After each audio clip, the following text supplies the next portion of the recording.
dondo tudde ma Serigne Abdoul Aziz Al Amin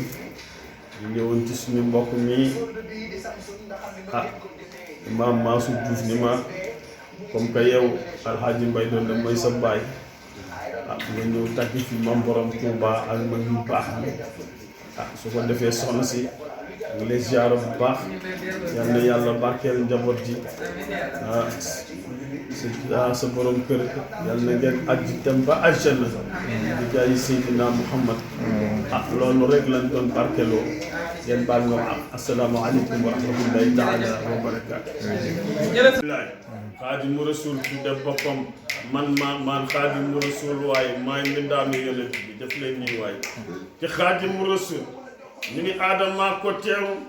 ak i malaaka ñu teeru ko misigal ko rëkkal ko jóge ga asamaan yi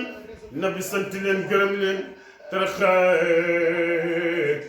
bàyyi Fatima leen gën taraxaay yeneen yéeg na beneen Apollo ngay langaan ñu toog ca Jibril ñes tuut ñu ni kooku kan la mu ni mën a Jibril ñu ni ko koo àndal sëriir mi foor na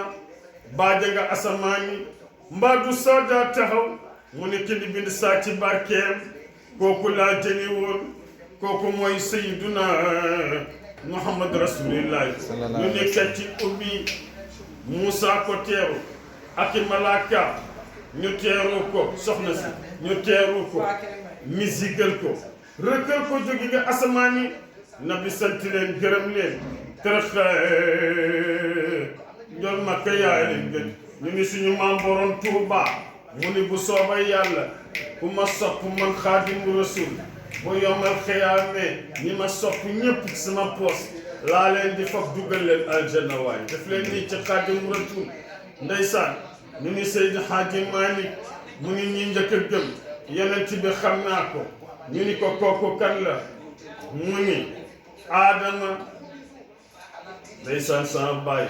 daan ko daaj naan ko bi aadamin marra isa yusufin wa xanuuxi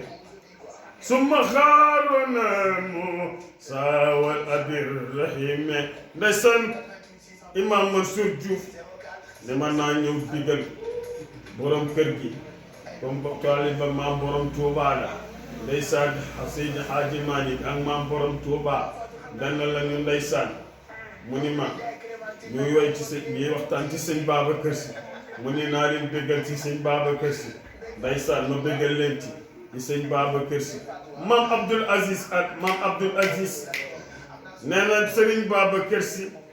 yaa yenu yen bi tewoo ko sakk woo ko la aw te jàmbatoo ndax nit ñi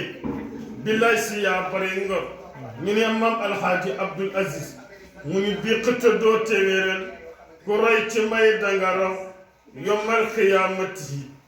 doo dégg réeru saxa ñu ni Serigne Cheikh Ahmad Tidiane ci Al Maktoum ndeysaan mu ni abuna Abu Bakrin wa in kaana fil xabri radina bi cheikhan ila axiri jahri ñu ni Serigne Cheikh Ahmad Tidiane ci Al Maktoum mu ni liman antami in lam yakun li jannabi bi man axtadi in lam yakun bi Abi Bakri ñu ni Serigne Cheikh Ahmad Tidiane ci Al Maktoum mu ni xalaali ki jawwal xalbi yaa tay raxu bi fa bii di bi xayrin wasfir ashada tayri ñu ni Serigne Cheikh Ahmad Tidiane ci Al Maktoum mu ni yow sëñ Babacar Si bi nga juddoo Muhammad nga bin la joo ci bàmmeel Muhammad nga fatan xaasha mahmudan wa maata Muhammadan fa fi xaalatin yahdi wa fi xaalatin yaqin ndeysaan sama baay ba daat ko naan ko tey ku maar banaan ni ca mbay doo tuggee ci waawono tey ku maar banaan ni ca mbay si doo tuggee ci waawono gaay nan siyaare ay ca nu dem bul di gëj ci waawono dëkku leer la asafane andi dem ci waawono alim yaa ngi ñépp la jiim dëndi diine seeni galeen kenn desul ku nay rëkk naa yaay mbërum moo ci waawanoo àndandoo bi neex na fa mbay taxaloo bi sof na fa mbay yal na yàlla xoole ñu mbay suñu ngëm yóbbu ko àndandoo bi neex na fa mbay ndeysaan ma tëje ko fa ilayka yamna muhammadin nadani kooku sëriñ Cheikh moo ko way sëriñ Cheikh mun tooxaku jawhara insani farakibtu nahwaka zahra kulla ajibatin min xikmatin wa maliatin awzani wa sawqu fika wa himmati fi rabati بمجائل الآيات قد قدني ما منطق إلا ودون تاكلني ليس نلقى بورغا دانداج ما إبرة إلا ودون بياني فتزودت نفسي بكل بديعة وبدأ تبخى على الأجمان ولقبني تولي ردان لولادتي في منهجي تجاني يتلقلون